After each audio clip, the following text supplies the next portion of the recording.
இன்றைக்கு நாம் ஏசாயா 17ஆம் அதிகாரத்தை தியானிப்போம். ஆண்டவருக்கே மகிமையும் கனமும் ஸ்தோத்திரமும் உண்டாவதாக.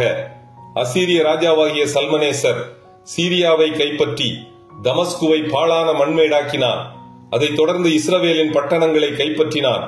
ராஜ்யபாரம் சீரியாவின் ராஜாவாகிய ரேத்சீனையும் இஸ்ரவேலின் ராஜாவாகிய பெக்காவையும் விட்டொழிந்தது.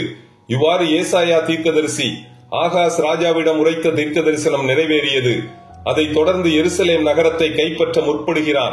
ஜனங்கள் தங்கள் கைகளின் கிரியையாகிய பீடங்களையும் தோப்பு விக்கிரகங்களையும் சிலைகளையும் நோக்காமல் இஸ்ரவேலின் பரிசுத்தரை நோக்கி விண்ணப்பம் செய்தார்கள். அப்பொழுது கர்த்தருடைய தூதன் அசீரியரின் பாளையத்தில் 1,85,000 பேரை சங்கரித்து போடுகின்றான். ஆண்டவர் மேல் விசுவாசம் வைத்த மீதியான இஸ்ரவேலரோ மீட்கப்பட்டார்கள்.